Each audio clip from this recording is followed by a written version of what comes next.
Tu as besoin d'une leçon de respect, mère. La voix de Nathan Sinclair, froide et méconnaissable aux oreilles de Miranda, tranchait le crépitement de la pluie sur le pare-brise de la Mercedes. À 65 ans, elle avait bravé bien des tempêtes. Mais la transformation de son fils, autrefois si aimant, en cet étranger derrière le volant la terrifiait plus que n'importe quel danger physique ne l'avait jamais fait. Il venait de se recueillir sur la tombe de Robert, une tradition à l'anniversaire de sa mort, 3 ans plus tôt. Ce qui aurait dû être un moment de souvenir partagé avait dégénéré en une énième dispute au sujet de l'entreprise, Nathan balayant d'un revers de main ses inquiétudes concernant les récentes décisions financières chez Sinclair Motors. « Arrête-toi, Nathan », dit Miranda, gardant sa voix stable malgré le nœud qui se serrait dans son estomac. « Discutons-en rationnellement quand nous serons tous les deux plus calmes. » Il n'y a rien à discuter. Ses doigts blanchirent sur le volant. Tu me sapes à chaque réunion du conseil, remettant en question des décisions que tu ne comprends pas. L'entreprise a dépassé tes idées obsolètes. Sur le siège passager, à côté de Nathan, Victor Moreau, son nouveau DAF et son ombre constante, maintenaient une expression neutre et étudiée, bien que Miranda ait surpris le léger redressement au coin de sa bouche. Elle détestait Victor depuis leur première rencontre, sentant quelque chose de prédateur sous ses qualifications impeccables et son charme soigneusement cultivé. La voiture vira soudainement sur l'accotement de la route départementale, les pneus éclaboussant les flaques formées par l'averse incessante. Ils étaient à au moins 80 km de chez eux, entourés de rien d'autre qu'une forêt dégoulinante et un ciel gris. Source. Nathan ne la regarda pas en déverrouillant les portières. Quoi? Miranda fixa son fils, incrédule. Nathan, il pleut à verse et nous sommes à des kilomètres de tout. Peut-être qu'un peu de temps pour réfléchir à ta position t'aidera à voir les choses plus clairement. Sa voix avait pris ce ton condescendant qu'il avait développé récemment. Celui qui la faisait se sentir comme une vieille femme confuse plutôt que comme la cofondatrice d'un empire automobile de plusieurs millions d'euros. Victor prit enfin la parole, sa voix douce comme de la soie. Nathan, peut-être que ce n'est pas. Non, le copain Nathan. Elle doit comprendre qu'elle ne peut plus tout contrôler.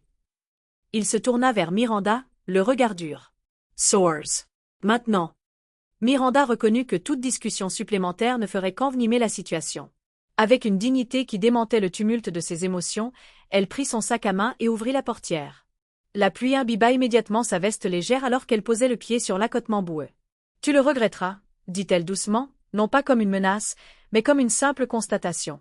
La réponse de Nathan fut d'accélérer, la Mercedes projetant de l'eau sale sur ses vêtements déjà trempés. Miranda regarda les feux arrière disparaître dans un virage, restant parfaitement immobile malgré la pluie qui ruisselait sur son visage. Pendant 3 ans depuis la mort de Robert, elle avait vu son fils changer sous l'influence de Victor. Elle s'était retirée, donnant à Nathan l'espace nécessaire pour s'établir en tant que PDG, ignorant les signaux d'alarme qui se multipliaient à chaque mois qui passait. Elle s'était dit que c'était le deuil, l'ajustement, le fardeau des responsabilités, tout sauf la vérité qu'elle devait maintenant affronter. Son fils était devenu quelqu'un qu'elle ne reconnaissait plus. La route s'étendait, vide dans les deux sens, le réseau cellulaire inexistant dans cette zone reculée. Miranda s'abrita sous un grand pin, un peu plus au sec que sur le bord de la route exposée. Elle n'avait pas peur, ni de l'isolement ni du temps. Ce qui l'effrayait, c'était la prise de conscience que son fils pouvait abandonner sa propre mère sur une route déserte sans la moindre hésitation. 10 minutes s'écoulèrent, la pluie tambourinant régulièrement sur la canopée de la forêt. Puis le son distinctif d'un véhicule approchant brisa la monotonie. Pas le ronronnement élégant de la Mercedes de Nathan, mais le grondement plus profond d'un plus gros moteur. Un pick-up noir ralentit à sa hauteur, ses essuie-glaces luttant contre le déluge. La vitre passager s'abaissa, révélant un visage buriné que Miranda n'avait pas vu depuis près de 2 ans. « Besoin d'aide, Madame Sinclair ?» demanda Jacques Rivet aussi nonchalamment que s'il s'était donné rendez-vous ici. Le soulagement envahit Miranda, rapidement remplacé par une suspicion aiguë. « Jacques, que faites-vous ici ?»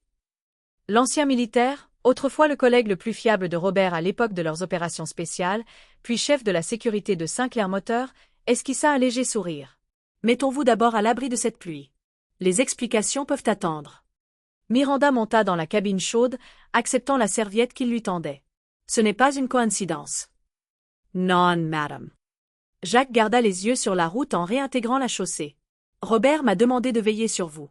Il a dit qu'un jour viendrait où vous auriez besoin de renfort. »« Robert est parti depuis 3 ans, » dit Miranda, étudiant le profil de l'homme. « Vous m'avez surveillé pendant tout ce temps. » Pas constamment. Jacques naviguait sur la route mouillée avec une aisance professionnelle. Mais j'ai surveillé la situation chez Sinclair Motors. Le nouvel ami de votre fils a un passé assez intéressant qu'il s'est donné beaucoup de mal à dissimuler. Miranda sentit un frisson qui n'avait rien à voir avec ses vêtements mouillés.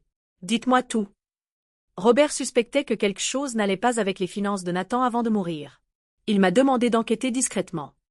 Jacques fouilla dans la poche de sa veste et lui tendit une petite clé USB. Tout est là. Les dettes de jeu de Nathan, ses investissements ratés, l'argent qu'il emprunte à des gens de plus en plus dangereux. Le mode opératoire de Victor, qui cible des dirigeants vulnérables pour prendre le contrôle de leurs entreprises. Robert rassemblait des preuves quand son cœur a lâché. « Pourquoi ne m'a-t-il rien dit ?» murmura Miranda, serrant le petit appareil. Il prévoyait de le faire une fois qu'il aurait tous les faits. Il ne voulait pas vous inquiéter avec des soupçons. Jacques lui jeta un regard. « Avant de mourir, il m'a fait promettre de veiller sur vous, d'être prêt quand vous auriez besoin de moi. » Miranda regarda le paysage fouetté par la pluie, sentant quelque chose changer en elle. Un durcissement, une résolution qui se cristallisait après des années de compromis et de retraite. « Nathan pense m'avoir donné une leçon aujourd'hui, » dit-elle finalement, sa voix prenant une inflexion que Jacques n'avait pas entendue depuis leurs années dans l'armée. Mais c'est lui qui est sur le point d'en recevoir une. Jacques hocha la tête, un léger sourire s'y formant. Quelle est notre prochaine manœuvre? Ramenez-moi à la maison, dit Miranda en se redressant sur son siège. Je dois me changer. Ensuite, nous irons visiter l'ancien bureau de Robert. Il y a des documents là-bas, des plans de secours dont Nathan ne sait rien. Alors que le camion continuait sa route à travers la tempête, Miranda ressentit une sensation presque oubliée. La clarté calme et concentrée qui précède l'action. L'abandon cruel de Nathan n'était pas seulement une trahison. C'était sa dernière erreur. Le fils qu'il avait laissé sous la pluie n'avait aucune idée de qui était vraiment sa mère ni de ce dont elle était capable, et il était enfin temps de le lui rappeler. Le bureau privé de Robert. Sinclair était resté exactement tel qu'il l'avait laissé 3 ans auparavant. Miranda avait refusé que quiconque y touche, préservant son sanctuaire comme un mémorial silencieux. Maintenant, alors qu'elle entrait dans la pièce lambrissée, suivie respectueusement par Jacques, l'espace prenait une signification différente. Ce n'était plus seulement un hôtel à la mémoire, mais un arsenal pour la bataille à venir. Robert gardait tout méticuleusement organisé, dit Miranda, se dirigeant vers le grand bureau en acajou qui dominait la pièce. Ses cheveux encore humides étaient maintenant tirés en une queue de cheval pratique, une tenue d'affaires remplaçant ses vêtements trempés. Ses dossiers publics étaient impeccables, mais les vrais registres étaient toujours cachés. Jacques regarda Miranda s'agenouiller près du globe antique dans le coin, le faisant tourner pour révéler un petit clavier numérique. Les habitudes militaires ont la vie dure, observa-t-il. En effet. Miranda entra un code à 6 chiffres, leur anniversaire de mariage, suivi des coordonnées de l'endroit où ils s'étaient rencontrés pour la première fois lors d'une opération classifiée. La base du globe s'ouvrit en coulissant, révélant un compartiment secret contenant un grand livre relié en cuir et une enveloppe scellée portant son nom de l'écriture distinctive de Robert. Elle retira les 2 objets, les plaçant avec révérence sur le bureau. Robert avait toujours des plans de secours. C'est ainsi qu'il a survécu à 30 ans dans les opérations spéciales avant que nous prenions notre retraite pour bâtir Sinclair Moteur. Il n'a jamais vraiment pris sa retraite de la pensée stratégique, dit Jacques. Même en tant qu'homme d'affaires, il opérait comme si nous étions encore sur le terrain, identifiant les menaces, sécurisant les actifs, planifiant les pires scénarios. Miranda ouvrit d'abord le grand livre, révélant des pages de l'écriture précise de Robert, des observations sur le comportement de Nathan remontant à 5 ans, des notes détaillées sur des transactions financières suspectes et des profils d'individus entrés dans l'orbite de Nathan. Victor Moreau, wife figure 8, and Bond Place. Il savait, murmura Miranda en parcourant les pages. Il a vu Nathan changer avant moi. Robert remarquait des schémas que les autres manquaient, confirma Jacques. Environ 6 mois avant sa mort, il m'a demandé d'enquêter discrètement sur les finances de Nathan. Ce que j'ai trouvé nous a tous les 2 troublés. Votre fils avait accumulé d'énormes dettes de jeu, des parties de poker à hauts enjeux, des paris sportifs, des spéculations boursières risquées. Il avait perdu des millions, empruntant à des sources de plus en plus douteuses pour couvrir ses arrières. Miranda continua de tourner les pages, son expression devenant plus sombre. Et Victor, comment s'intègre-t-il dans tout ça? Victor Moreau est spécialisé dans l'identification d'entreprises riches avec un leadership vulnérable. Il est apparu dans la vie de Nathan juste au moment où les dettes devenaient ingérables, se positionnant comme un sauveur financier. Jacques s'approcha, pointant une entrée particulière. Robert a suivi les partenariats précédents de Victor. Le schéma est cohérent. Il trouve des dirigeants désespérés, propose des solutions qui lui transfèrent progressivement le contrôle, puis les écarte une fois qu'il a ce qu'il veut. Miranda s'assit lourdement dans le fauteuil de Robert, digérant cette trahison. Pourquoi Robert n'a-t-il pas confronté Nathan? Sa santé était déjà défaillante, dit doucement Jacques. Et une confrontation aurait poussé Nathan encore plus loin dans l'influence de Victor. Au lieu de cela, Robert s'est concentré sur votre protection et celle de l'avenir de l'entreprise. Miranda attrapa l'enveloppe scellée, brisant le seau de cire de Robert avec des mains fermes. À l'intérieur se trouvait une lettre et plusieurs documents juridiques. Ma très chère Miranda, si tu lis ceci, c'est que je suis partie et que les circonstances t'ont forcé à chercher des réponses que j'aurais dû partager de mon vivant. Pardonne-moi ce dernier secret. Je voulais te préserver de l'inquiétude pendant le temps qu'il nous restait. Notre fils a des ennuis. Les détails sont dans mes notes, mais l'essentiel est simple. Nathan a développé une addiction au jeu qui a compromis son jugement et ses finances. L'homme qui se fait appeler Victor Moreau, ce n'est pas son vrai nom, exploite cette vulnérabilité pour prendre le contrôle de notre entreprise. Je me suis préparée à cette éventualité. Les documents ci-joints comprennent des amendements à notre structure d'entreprise que j'ai discrètement mis en œuvre avant que ma santé ne décline. Sur le papier, Nathan semble avoir le plein contrôle en tant que PDG, mais le véritable pouvoir te reste acquis à travers une série de sociétés holding et de structures juridiques que seul toi, en tant que ma veuve, peux activer. Jacques Rivet a été mes yeux et mes oreilles. Fais-lui confiance comme je l'ai toujours fait depuis nos jours de service, pendant la construction de notre vie civile et maintenant comme ton protecteur en mon absence. Nathan devra peut-être tomber avant de pouvoir se relever. Cela te fera mal de voir notre fils échouer, mais parfois, le plus grand acte d'amour est de laisser les conséquences se produire. Sois forte comme tu l'as toujours été. Tout mon amour, pour toujours, Robert. Miranda lut la lettre 2 fois, puis examina attentivement les documents juridiques joints. Robert avait en effet créé un filet de sécurité élaboré, une structure d'entreprise qui permettait à Nathan de croire qu'il détenait l'autorité ultime tout en préservant la capacité de Miranda à reprendre le contrôle si nécessaire. Étiez-vous au courant de ces arrangements? Demanda-t-elle à Jacques. Pas les détails. Robert gardait les subtilités juridiques privées, mais il m'a fait promettre de rester proche, d'être prêt quand vous auriez besoin de soutien. Le visage buriné de Jacques s'adoucit d'une émotion rare. Ces derniers mots pour moi, la veille de sa mort, vous concernaient. Il a dit, quand Miranda verra enfin ce qui se passe, elle aura besoin d'alliés qui se souviennent de qui elle est vraiment. Miranda se leva, se redressant de toute sa hauteur. Et qui Robert pensait-il que j'étais vraiment, Jacques? La femme qui a déjoué les stratégies de cellules terroristes dans 3 pays, l'officier de renseignement dont les plans opérationnels sont encore enseignés comme des études de cas, la voix de Jacques était empreinte d'un respect tranquille. La même femme qui s'est transformée sans heurts en cofondatrice d'entreprise puis en veuve éplorée, adaptable comme toujours. Robert n'a jamais oublié qui vous étiez sous le personnage que vous aviez créé pour la vie civile. Miranda se dirigea vers la fenêtre, regardant les vastes terres du domaine qu'elle et Robert avaient bâti ensemble. La pluie tombait encore, plus doucement maintenant, frappant les vitres qui reflétaient son expression déterminée. Nathan me croit n'être qu'une relique, une vieille femme accrochée à des notions dépassées, un obstacle à sa vision. Elle se tourna vers Jacques. Victor me voit comme un inconvénient à gérer. Ni l'un ni l'autre ne comprend à qui ils ont affaire. Quelle est notre première manœuvre? Demanda Jacques, retombant naturellement dans son rôle de lieutenant de confiance.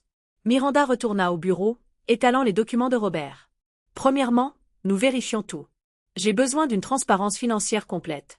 Toutes les dettes cachées de Nathan, chaque transaction influencée par Victor, chaque actif qu'ils ont mis en gage sans autorisation appropriée. Je peux accéder à ces dossiers, confirma Jacques. Mes habilitations de sécurité chez Sinclair n'ont jamais été formellement révoquées après ma retraite. Deuxièmement, nous identifions nos alliés au sein de l'entreprise. Il doit y avoir des cadres et des membres du conseil qui ont remarqué les irrégularités mais ont eu peur de parler. Marguerite Chen, à la comptabilité, a discrètement documenté des anomalies, proposa Jacques. Et William Fostier au conseil a posé des questions pointues sur les récentes acquisitions. Miranda Hochelatet. Des points de départ parfaits. Troisièmement, nous devons comprendre exactement quel est le plan final de Victor. Il ne démantèle pas l'entreprise. Il veut la contrôler, mais dans quel but? D'après son schéma dans d'autres entreprises, il se positionne pour extraire une valeur maximale à travers une série de transactions qui semblent légitimes en surface. Au moment où la manipulation devient évidente, il est passé à autre chose, laissant la dévastation dans son sillage. L'expression de Miranda S. Dorset. Pas cette fois. Robert a bâti Sinclair Moteur sur des fondations d'intégrité. Je ne regarderai pas cette entreprise devenir une autre carcasse d'entreprise nettoyée par les vautours. Elle rassembla soigneusement les documents, les sécurisant dans le coffre-fort caché. Nathan m'a abandonné aujourd'hui, pensant m'apprendre l'humilité. Au lieu de cela, il a réveillé quelque chose qu'il ne comprend pas. De quoi avez-vous besoin de moi? Demanda Jacques. Exactement ce que Robert vous a demandé. Soyez mes yeux, mes oreilles, mon bras droit. Le regard de Miranda était fixe, les dernières traces de la mère blessée et confuse remplacées par une détermination calculée. Nathan me voit comme faible. Victor me voit comme insignifiante. Laissons-les entretenir ces illusions pendant que nous nous préparons. En quittant le bureau, Miranda s'arrêta à la porte, jetant un dernier regard au fauteuil de Robert. L'espace vide qui n'avait représenté que la perte pendant 3 ans se transformait maintenant en une source de détermination renouvelée. Robert savait que ce jour pourrait arriver, dit-elle doucement. Il s'y est préparé, même d'outre-tombe. Il a toujours dit que vous étiez la stratège entre vous deux, répondit Jacques. Il a juste posé les bases. La campagne à venir est à vous de la diriger. Miranda hocha la tête une fois, décisive. Alors, commençons. Dehors, l'orage passait enfin. Les rideaux de pluie cédaient la place à des gouttes éparses. Comme le temps, la période de deuil passif de Miranda était terminée. Les nuages se déchiraient, et ce qui émergeait ne serait ni doux ni indulgent. L'aube se leva sur le domaine des Sinclair, peignant les jardins manucurés d'une douce lumière dorée qui démentait la tempête de la veille. Miranda était assise dans sa véranda, un éventail de documents financiers devant elle, une tasse de thé oubliée et refroidie à son coude. Elle examinait les registres depuis 5 heures du matin, reconstituant le puzzle que Robert avait commencé avant sa mort. Le schéma est pire que ce que nous pensions, dit-elle alors que Jacques entrait avec du café frais. Malgré l'heure matinale, il avait l'air alerte et préparé, sa précision militaire évidente dans chacun de ses mouvements. Nathan a mis en gage près de 40% de ses actions de l'entreprise contre des prêts personnels. Jacques posa le café à côté d'elle. Les prêteurs, quelques banques légitimes au début, mais à mesure que ses besoins augmentaient, il s'est tourné vers des sources moins réputées. Miranda indiqua plusieurs transactions surlignées. Ces 2 entités, Meridian Holdings et Phoenix Capital, n'existent pas au-delà de sociétés écrans. Une idée de qui est vraiment derrière? Victor Moreau, via divers intermédiaires, confirma Jacques en lui tendant un mince dossier. J'ai passé la nuit à tracer les structures de propriété. Il a créé une toile élaborée, mais les liens sont là si on sait où chercher. Miranda parcourut les documents, son expression se durcissant. Donc, Victor a prêté l'argent à mon fils par le biais de ses coquilles vides, sachant que Nathan ne pourrait pas rembourser. La garantie étant ses actions avec droit de vote chez Sinclair Moteur. Exactement. Lorsque Nathan fera inévitablement défaut, le contrôle sera transféré à Victor sans aucune prise de contrôle visible qui pourrait alerter le conseil ou les régulateurs. Jacques indiqua une date sur le calendrier. D'après les termes, le premier prêt majeur arrive à échéance le mois prochain. Nathan n'a pas la liquidité pour le couvrir. Miranda se pencha en arrière, traitant cette information. Cela explique le comportement récent de Nathan, le désespoir, l'hostilité envers toute remise en question de ses décisions. Il est piégé et Victor s'est positionné comme son seul allié, ajouta Jacques, l'isolant de quiconque pourrait offrir une aide sincère, y compris vous.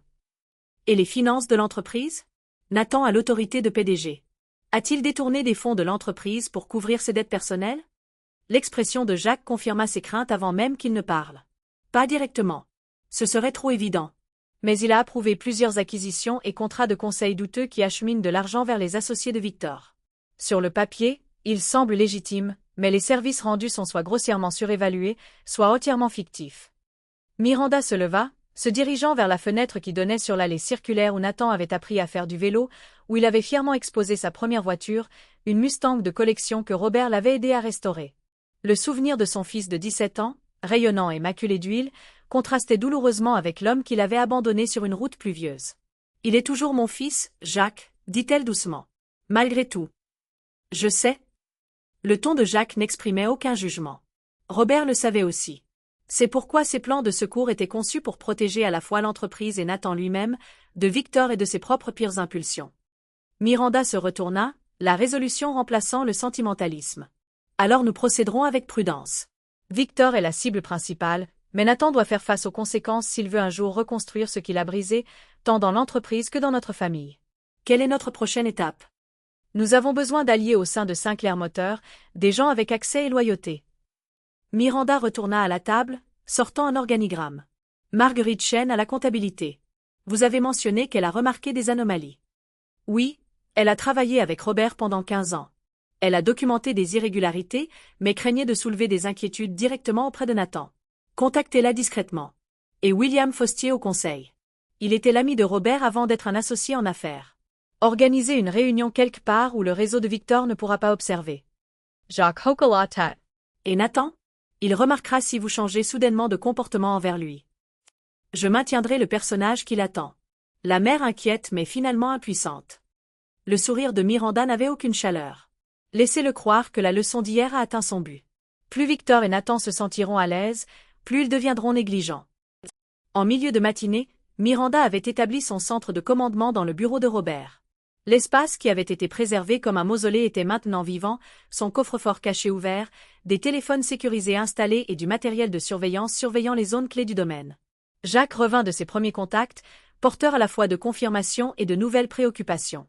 Marguerite nous rencontrera ce soir. Elle apporte des dossiers financiers qu'elle a gardés séparément des systèmes de l'entreprise. Il posa son téléphone sur le bureau, affichant un message. Faustier ne peut pas nous rencontrer en personne pour l'instant. Il est trop surveillé par Nathan et Victor. Mais il a envoyé ceci. Miranda lut le message crypté. Réunion du conseil avancée à vendredi. Proposition de modification des statuts de l'entreprise sur les droits de vote. Intervention urgente nécessaire avant. Vendredi, murmura Miranda. 3 jours pour se préparer. Quelle modification propose-t-il? D'après les informations de Faustier, ils veulent diluer les clauses de protection que Robert a mises en place concernant les exigences de propriété familiale. Si elles sont adoptées, ces modifications permettraient à Nathan de transférer une participation de contrôle en dehors de la famille sans l'approbation complète du conseil. Les yeux de Miranda se plissèrent. La dernière étape du plan de Victor. Une fois ces protections supprimées, les prêts en défaut de Nathan déclencheraient un transfert automatique du contrôle aux sociétés écrans de Victor.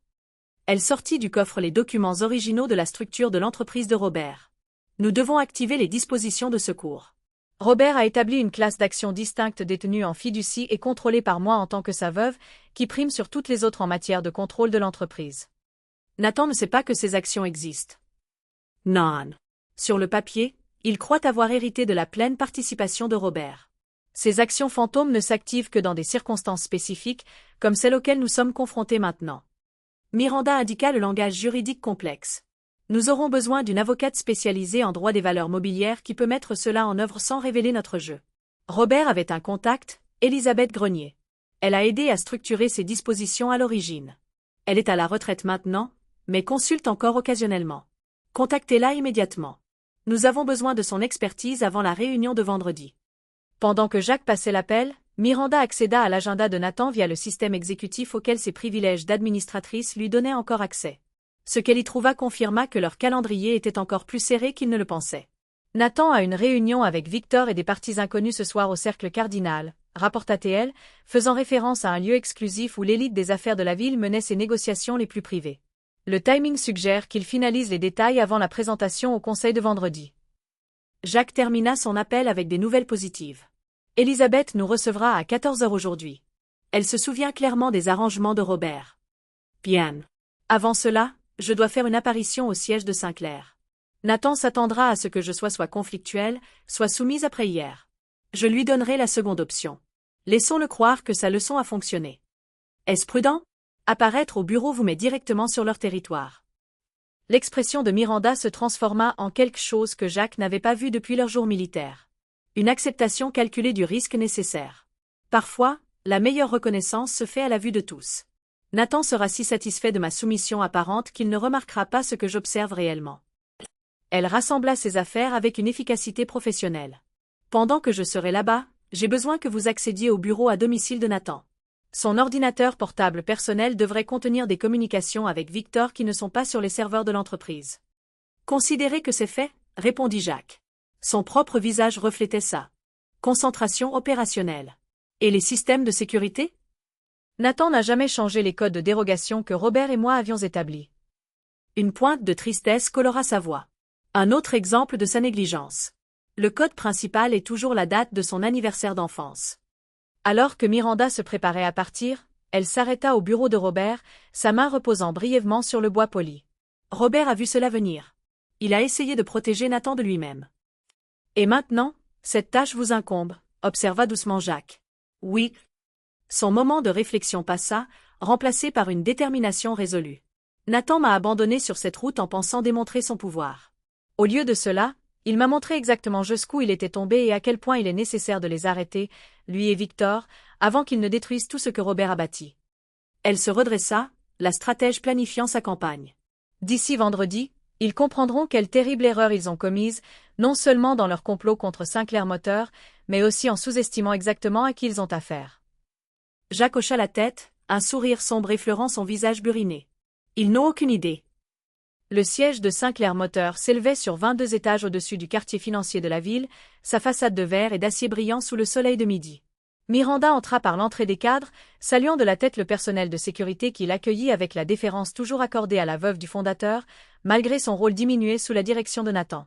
Madame Sinclair, reconnut la réceptionniste de l'étage de la direction, la surprise évidente dans sa voix. « Nous ne vous attendions pas aujourd'hui. »« Je pensais passer voir mon fils, » répondit Miranda, sa voix délibérément plus douce que d'habitude, sa posture légèrement voûtée, la manifestation physique de la soumission que Nathan attendait après la leçon de la veille.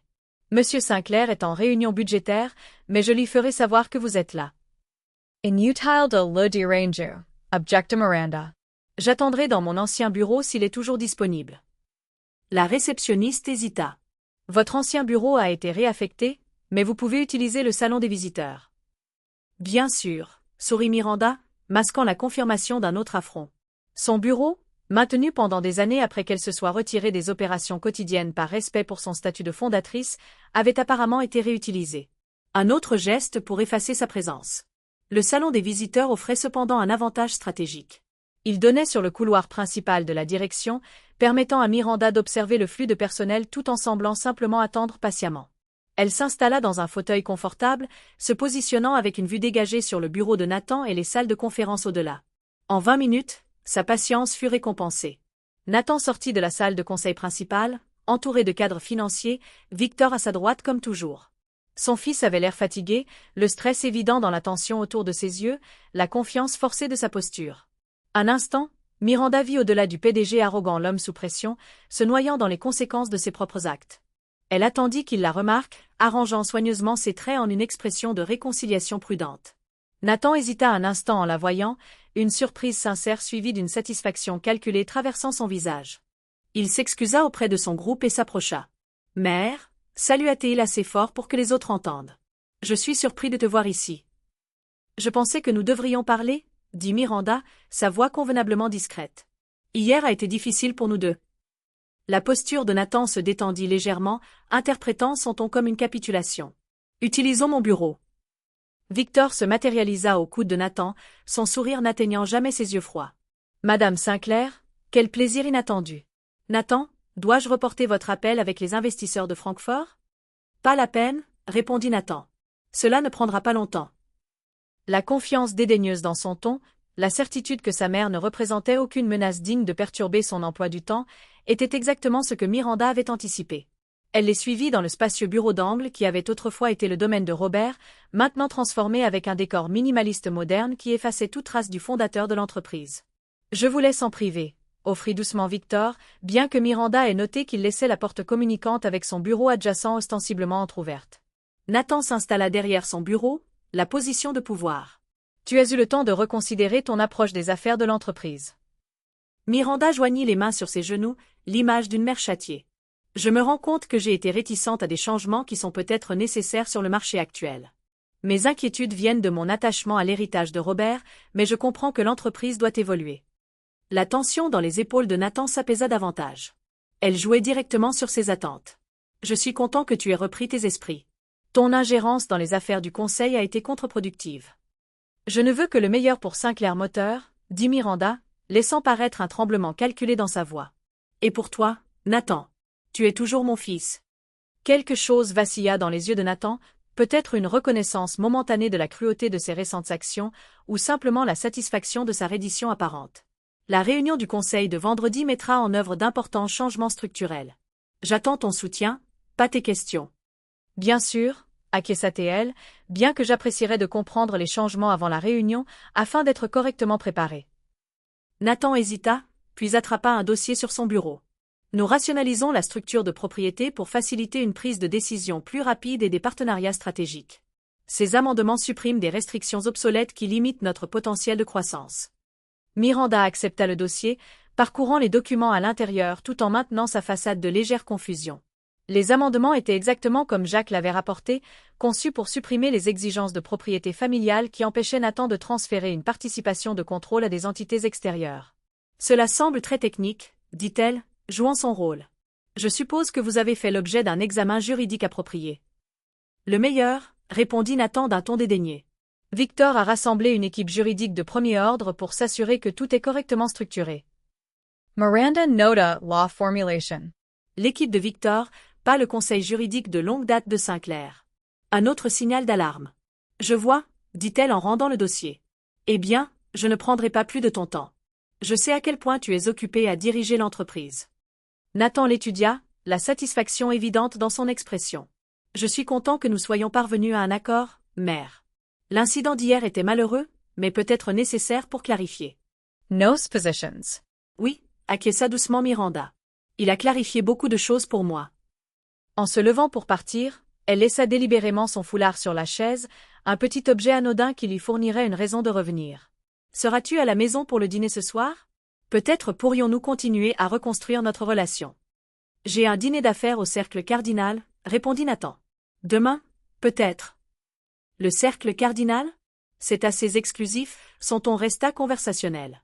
Des clients importants, des partenaires stratégiques, répondit-il vaguement. Rien qui doive te préoccuper. Miranda hocha la tête, acceptant le renvoi. Bien sûr. Une autre fois. Puis, en sortant par la zone de la direction, elle nota quel bureau montrait de l'activité, quels employés suivaient son passage avec sympathie ou curiosité.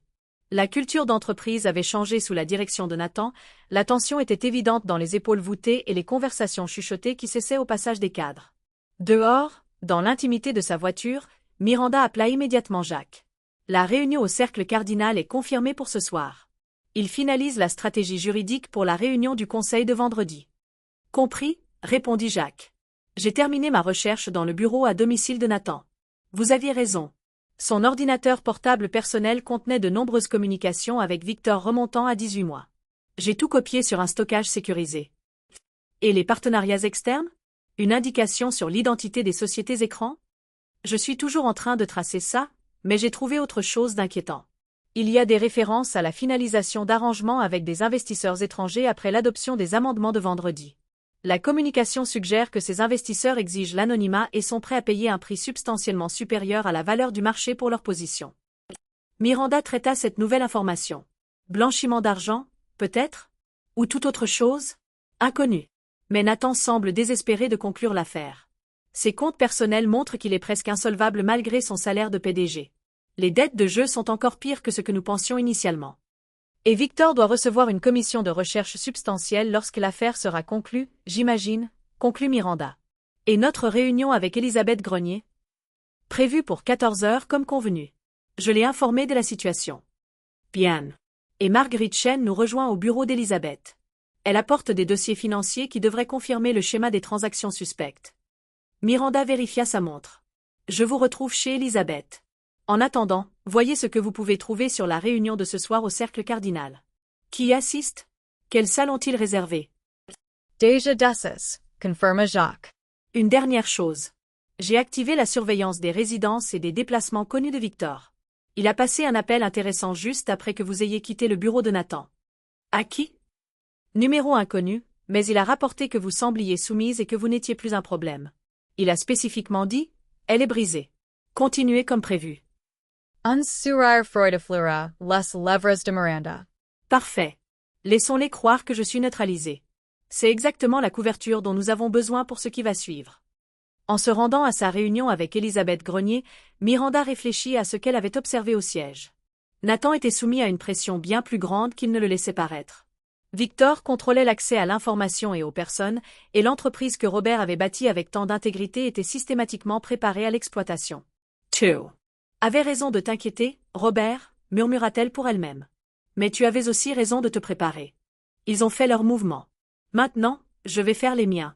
Le bureau d'Elisabeth Grenier occupait le dernier étage d'un immeuble discret dans l'ancien quartier financier, loin des tours de verre qui dominaient désormais le paysage urbain. À 72 ans, elle avait officiellement pris sa retraite de son poste d'une des avocates d'affaires les plus éminentes du pays, mais maintenait un petit cabinet au service de clients de longue date, en particulier se confronter à des situations complexes exigeant une discrétion absolue. Miranda salua chaleureusement Elisabeth, l'embrassant avec une affection sincère. Cela fait trop longtemps. Nos conversations m'ont manqué. Elisabeth, merci de nous recevoir avec un préavis aussi court. L'avocate les fit entrer dans sa salle de conférence privée où Marguerite Chen attendait déjà, une pile de dossiers soigneusement organisés devant elle. La comptable se leva nerveusement à leur entrée, son attitude habituellement composée trahissant son anxiété. Madame St. Clair, Kamenka Marguerite. Je documente des irrégularités financières depuis des mois, mais je ne savais pas à qui faire confiance.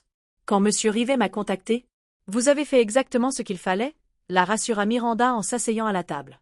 Robert a toujours dit que vous étiez la comptable la plus méticuleuse qu'il ait jamais connue. C'est pourquoi il vous a placé là où vous pouviez surveiller la santé financière de l'entreprise.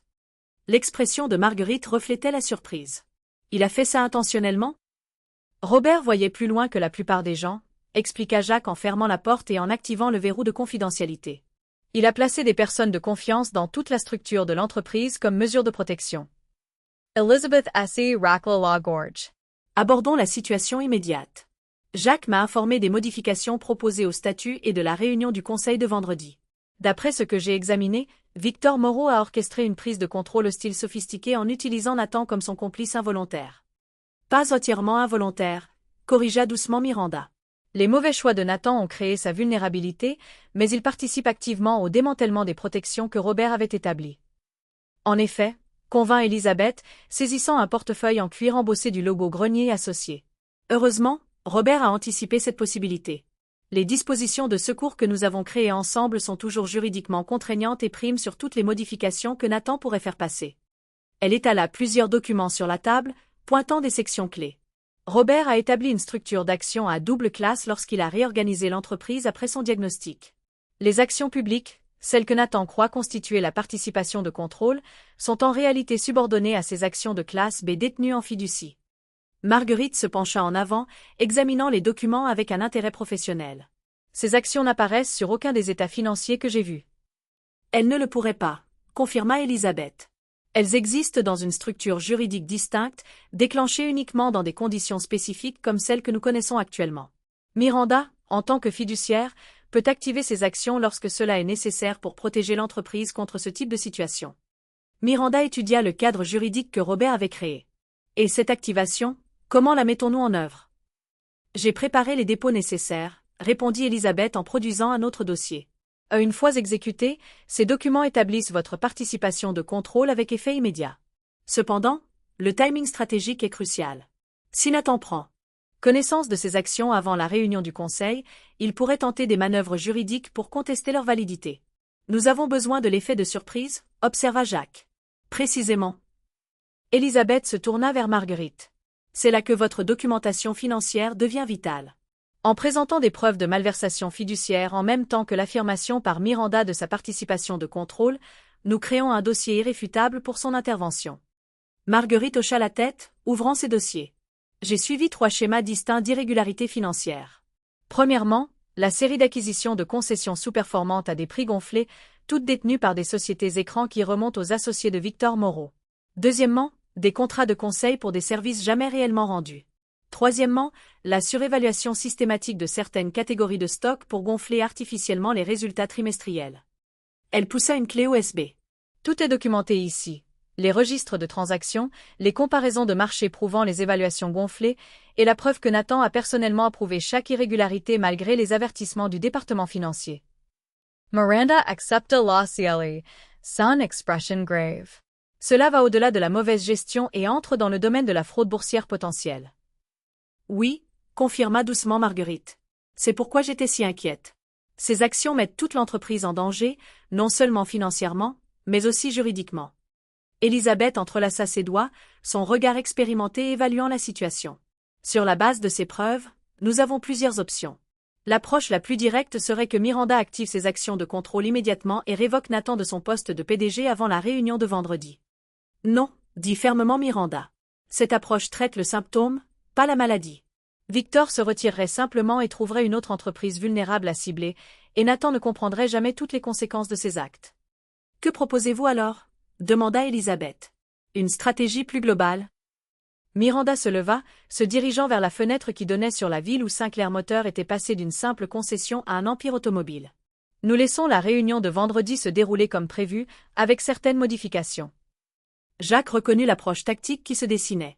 Vous voulez les laisser révéler leur plan complet avant de contre-attaquer. Exactement. Miranda se retourna vers le groupe. Victor me croit neutralisé. Une vieille femme brisée, incapable de contester leur plan. Cette perception est notre plus grand avantage. Elle retourna à la table, son autorité naturelle émergeant alors qu'elle exposait sa stratégie. Elisabeth, préparez les documents d'activation des actions, mais nous les garderons en réserve.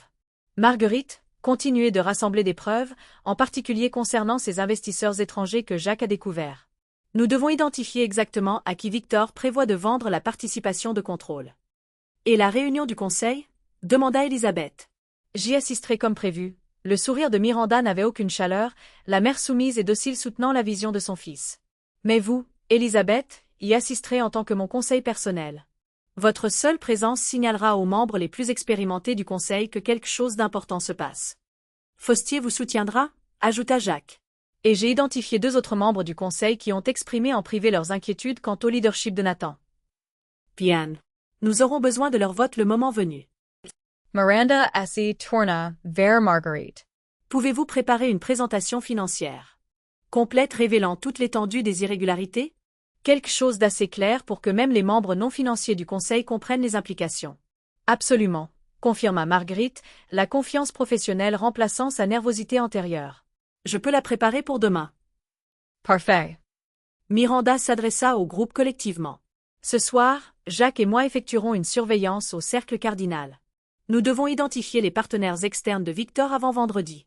Une fois que nous aurons cette pièce, notre stratégie sera complète.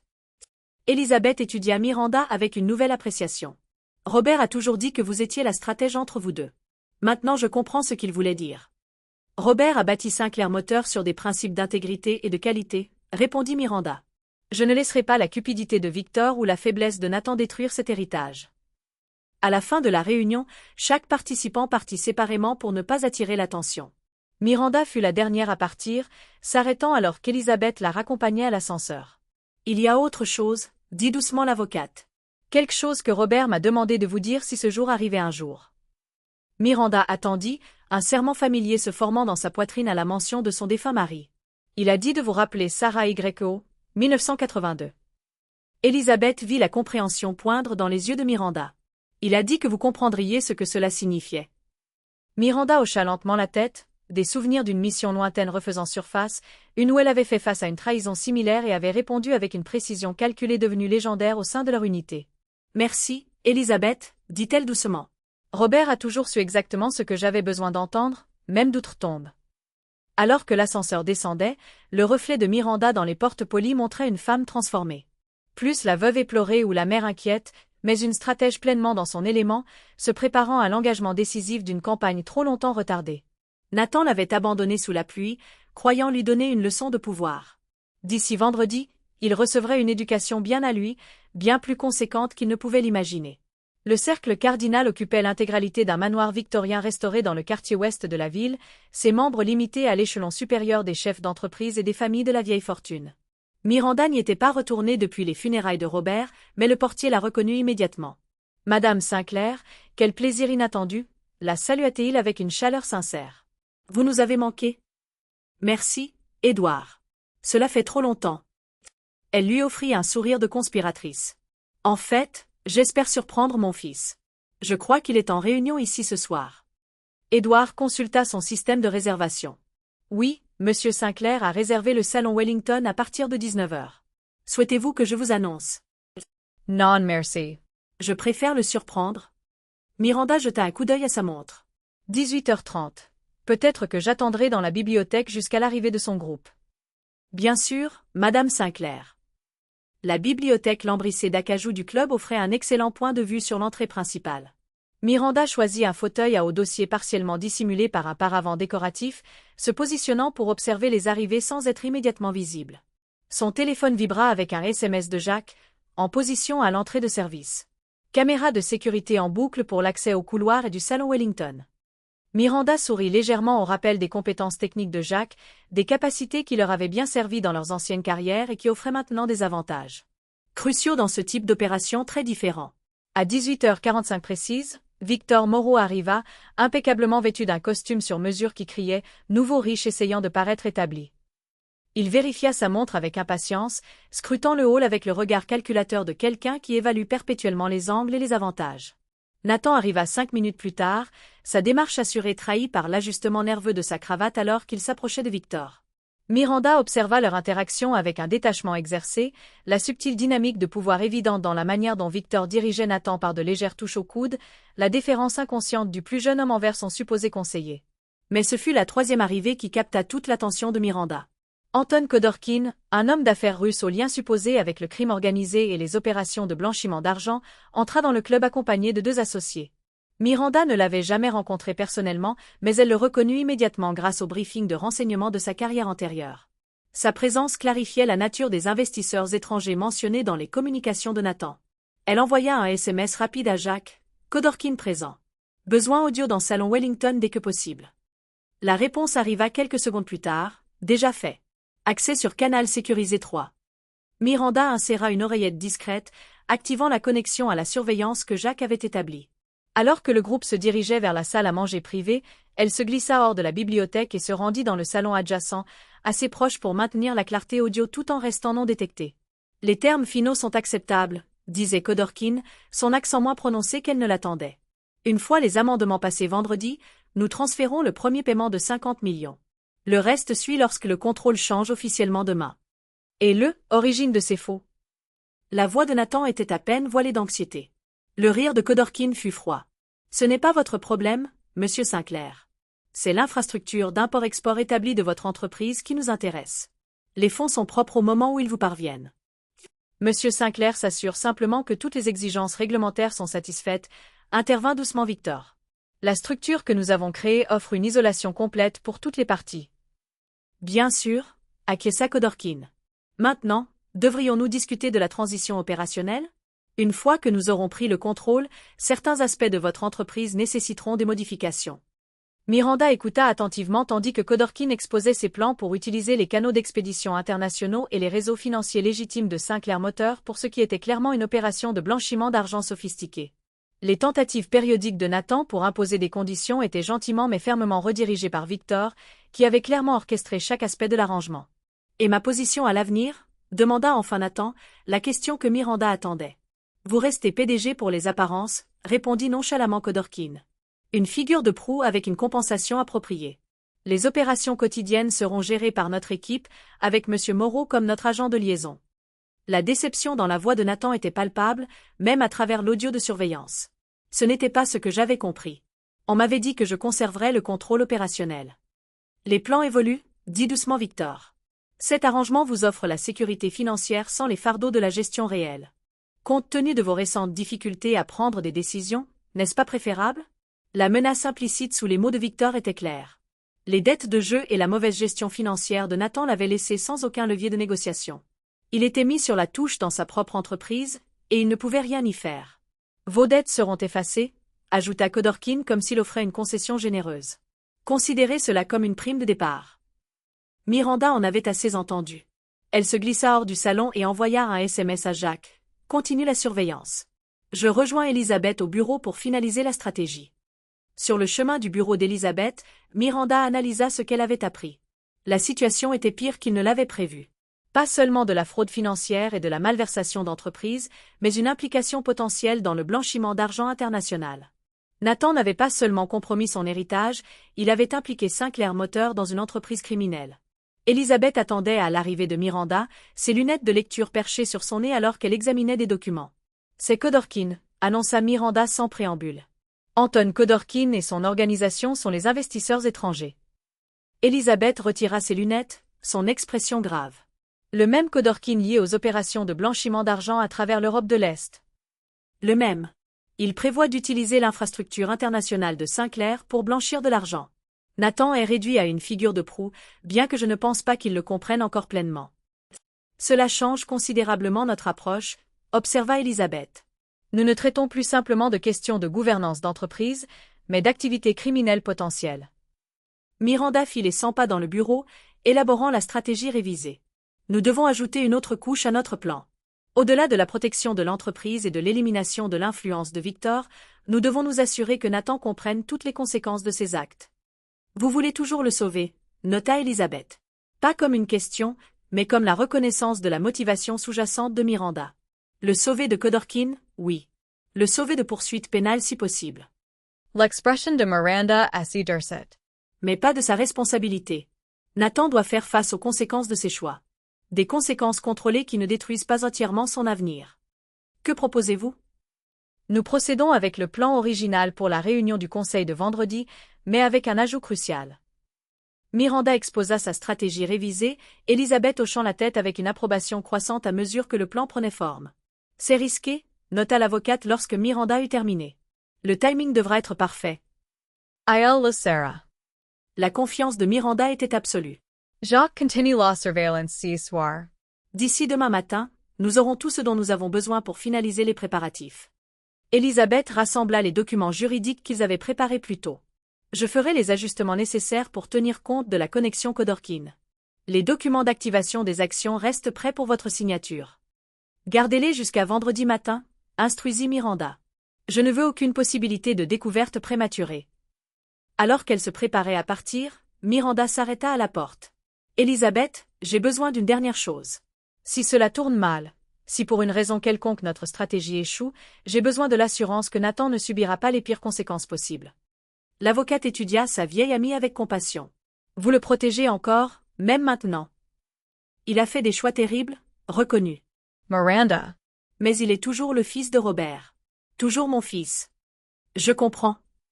Elisabeth hocha solennellement la tête. J'ai préparé des mesures d'urgence. Si nécessaire, nous pouvons démontrer que Nathan a été manipulé par Victor, ignorant les implications criminelles complètes de l'implication de Codorkin. Merci. Miranda se redressa, son moment de préoccupation maternelle cédant la place à une détermination renouvelée. Maintenant, préparons-nous pour vendredi. Nathan m'a abandonné en attendant la soumission. Au lieu de cela, il découvrira que sa dernière erreur a été d'oublier exactement qui est sa mère. En rentrant chez elle dans les rues calmes, Miranda réfléchit à l'ironie de la situation. Pendant des années, elle avait caché son passé, jouant le rôle de l'épouse d'entreprise puis de la veuve éplorée. Nathan n'avait jamais connu les vies antérieures de ses parents ni les compétences qu'ils avaient développées bien avant sa naissance. Vendredi apporterait des révélations à plusieurs niveaux, non seulement sur l'avenir de Sinclair Moteur, mais aussi sur la véritable nature de la famille qu'il avait bâtie. Jeudi se leva avec une clarté qui semblait refléter l'état d'esprit de Miranda. La confusion et la douleur qui avaient obscurci sa pensée depuis la trahison de Nathan s'étaient consumées, ne laissant qu'une concentration cristalline et un but méthodique. Jacques arriva à 7 heures, apportant le petit déjeuner et les enregistrements de surveillance du reste de la réunion de la veille au cercle cardinal. Ils ont continué pendant encore 2 heures après votre départ, rapporta-t-il, installant les fichiers audio sur l'ordinateur portable de Robert. La conversation est devenue plus technique. Des plans spécifiques pour utiliser les canaux d'import-export de Sinclair pour déplacer de l'argent à travers diverses juridictions. Miranda écouta attentivement pendant que l'enregistrement tournait, notant comment Victor dominait la conversation, Nathan n'offrant que des questions occasionnelles qui révélaient sa compréhension limitée de ce qu'il facilitait. Il est complètement dépassé, observa-t-elle. Écoutez comment Codorkin et Victor échangent des regards quand Nathan parle. Ils dissimulent à peine leur mépris. Nathan semble surtout préoccupé par le maintien de son style de vie, nota Jacques, moins par l'avenir de l'entreprise ou la légalité de ce qu'il propose. L'enregistrement capta les tentatives de plus en plus désespérées de Nathan pour obtenir des garanties sur sa compensation financière et sa position, tandis que Codorkin et Victor offraient de vagues assurances de moins en moins convaincantes au fil de la soirée. Ils le jetteront dès que le transfert sera terminé, dit Miranda en arrêtant la lecture. Il cède son droit d'aînesse pour des promesses vides et un soulagement financier temporaire. Jacques hocha la tête d'un air sombre. Ils ont longuement discuté de la réunion du conseil. Victor a fait en sorte que 2 membres du conseil soient absents. Commodément, ceux qui sont les plus susceptibles de remettre en question les amendements. Il croit avoir suffisamment de votes pour faire passer les changements. Quels membres du conseil sont mis sur la touche? Jenkins et Watkin ont tous deux reçu des appels urgents concernant des urgences familiales qui les empêcheront d'assister. Miranda sourit finement. Contactez-les directement. Expliquez la situation et organisez un transport sécurisé pour les amener à la réunion. Nous avons besoin de tous les alliés potentiels présents. Pendant que Jacques passait les appels, Miranda examina les preuves financières que Marguerite avait compilées pendant la nuit, une collection dévastatrice de documents montrant une mauvaise gestion systématique et une fraude délibérée. La présentation était magistralement organisée, avec des explications claires qui seraient compréhensibles même pour les membres non financiers du Conseil. En milieu de matinée, Elisabeth arriva avec les documents juridiques finaux, y compris les documents d'activation des actions qui établiraient la participation de contrôle de Miranda. Tout est en ordre, confirma l'avocate. J'ai également préparé la documentation pour les autorités réglementaires concernant l'implication de Codorkin. Une fois activée, nous pouvons agir immédiatement pour protéger l'entreprise d'une exposition criminelle potentielle. Miranda signa les documents d'activation des actions, les datant du vendredi matin. Ceci reste avec vous jusqu'à 1 heure avant la réunion. Je ne veux aucune possibilité de découverte prématurée. Compris. Elisabeth sécurisa les papiers dans sa mallette. Et Nathan? Comment voulez-vous gérer son implication dans les aspects criminels? C'était la question avec laquelle Miranda avait lutté pendant une nuit blanche. En tant que mère, elle voulait protéger son fils des pires conséquences de ses actes. En tant que gardienne de l'héritage de Robert, elle ne pouvait ignorer la participation volontaire de Nathan à des stratagèmes qui menaçaient de détruire tout ce qu'ils avaient bâti. Nous présentons les preuves de sa mauvaise gestion et des transactions frauduleuses, décida-t-elle finalement. Mais nous présentons son implication avec Khodorkin comme une manipulation de Victor, Nathan comme un participant involontaire plutôt qu'un conspirateur actif. Cela pourrait être difficile à maintenir compte tenu des enregistrements, observa prudemment Jacques. Les enregistrements démontrent son désespoir financier et son mauvais jugement, mais aussi sa compréhension limitée de ce qu'il facilitait, contra Miranda. Nous les utilisons pour le démettre de ses fonctions, pas pour l'envoyer en prison. Elizabeth Hochelagat. Une approche équilibrée. Des conséquences sans destruction. Le reste de la journée se déroula avec une précision militaire alors que l'équipe de Miranda finalisait ses préparatifs. Marguerite livra la présentation financière complète. Les membres du conseil Jenkins et Watkin furent secrètement informés et des dispositions furent prises pour leur apparition inattendue. La surveillance des réunions de Victor se poursuivit alors qu'il consolidait ce qu'il croyait être son triomphe. En fin d'après-midi, un appel de Nathan arriva, le premier contact direct depuis qu'il avait abandonné Miranda sur le bord de la route. « Mère », sa voix portait une décontraction forcée. « Je voulais confirmer que tu assisteras à la réunion du conseil de demain. »« Bien sûr, Nathan », répondit-elle, adoptant son ton tout en faisant signe à Jacques d'enregistrer l'appel. « Comme nous en avons discuté, je veux soutenir la nouvelle direction de l'entreprise. » Bien. Son soulagement était palpable, même au téléphone. Les amendements que nous proposons sont quelque peu techniques, mais ils sont essentiels à notre stratégie de croissance. Je suis sûr que tu sais ce qui est le mieux pour l'entreprise, dit Miranda. L'ironie subtile de sa déclaration échappa à son fils. Ton ami Victor présentera-t-il les amendements? Il sera là en tant que DAF, mais c'est mon initiative, insista Nathan. La défensive dans sa voix révélait son besoin de croire qu'il restait en contrôle. Les partenariats que ces changements faciliteront représentent l'avenir de Sinclair Moteur. J'ai hâte d'en apprendre plus demain, dit Miranda. Dînerons-nous après, peut-être pour célébrer ce nouveau chapitre? La question prit clairement Nathan au dépourvu. Oui, ce serait bien, en supposant que le vote se passe comme prévu. Je suis certaine que tout se déroulera exactement comme prévu, répondit Miranda, laissant une pointe de sa véritable signification colorer ses mots. Je te vois demain, mon fils. Après avoir mis fin à l'appel, elle se tourna vers Jacques. Il est nerveux. Il veut croire que c'est toujours son plan, son entreprise, mais le doute s'insinue. Cela le rendra-t-il plus dangereux demain? Potentiellement, reconnut Miranda, mais aussi plus vulnérable à reconnaître la vérité lorsqu'elle sera présentée. Au fond, Nathan sait qu'il a perdu le contrôle de la situation. Une partie de lui pourrait être soulagée quand cela se terminera. À l'approche du soir, Miranda se rendit sur la tombe de Robert, un moment de réflexion privée avant la confrontation à venir. La pierre tombale en granit se dressait, solide et digne, tout comme l'homme qu'elle commémorait. « Demain, je protégerai ce que nous avons bâti », dit-elle doucement au soleil couchant. « J'essaierai aussi de sauver notre fils de lui-même, bien que je ne sache pas si c'est encore possible. » Le cimetière resta silencieux, n'offrant aucune réponse, mais Miranda sentit un sentiment de paix s'installer en elle. Robert s'était préparé à cette éventualité, lui faisant confiance pour exécuter la réponse nécessaire le moment venu. Demain démontrerait si cette confiance avait été bien placée. En rentrant chez elle, elle trouva Jacques en train de finaliser les derniers arrangements de sécurité pour la réunion du conseil. « Tout est en place », rapporta-t-il. Elisabeth a confirmé que l'activation des actions sera déposée demain à la 1e heure.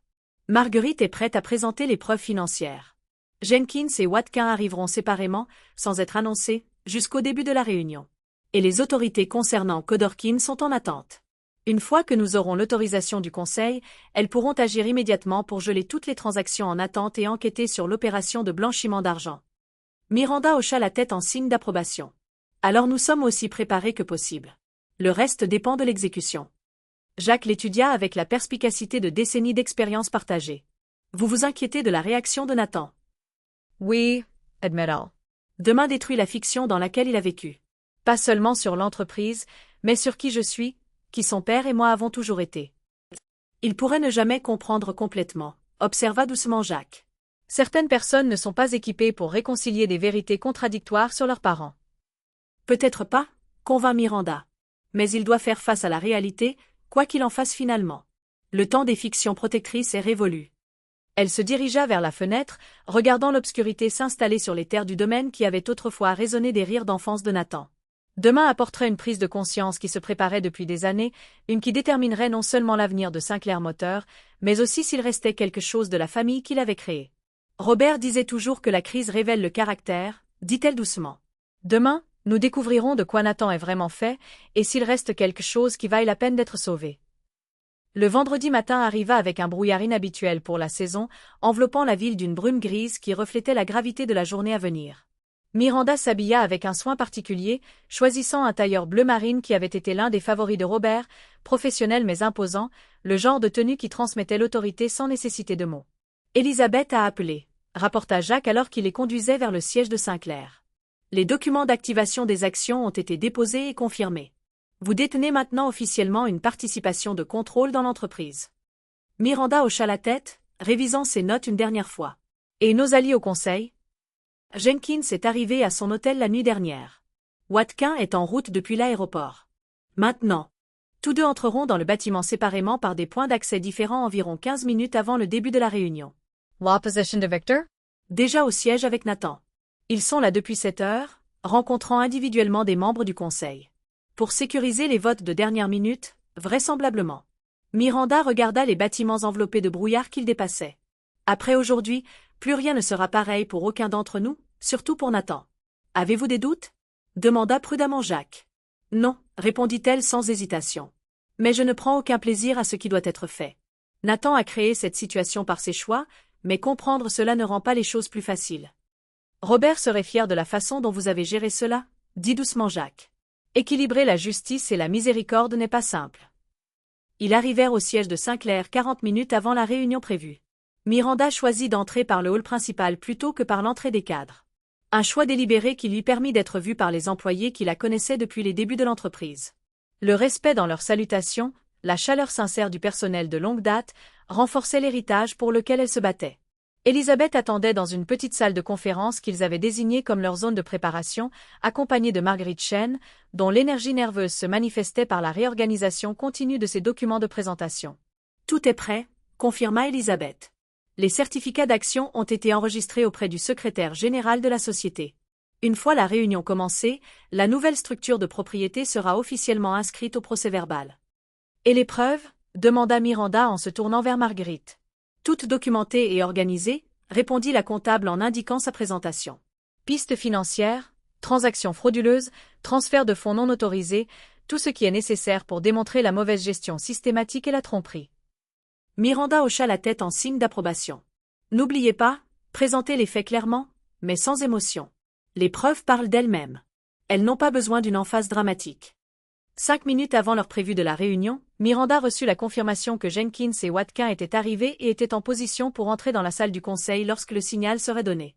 L'élément de surprise restait intact. C'est l'heure, dit Jacques en vérifiant sa montre. Les autres membres du conseil sont déjà en train de se rassembler. Miranda prit un moment pour se recentrer, puisant dans des décennies d'expérience dans des situations à haute pression. Puis elle mena sa petite équipe vers la salle du conseil. Chaque pas était délibéré et mesuré.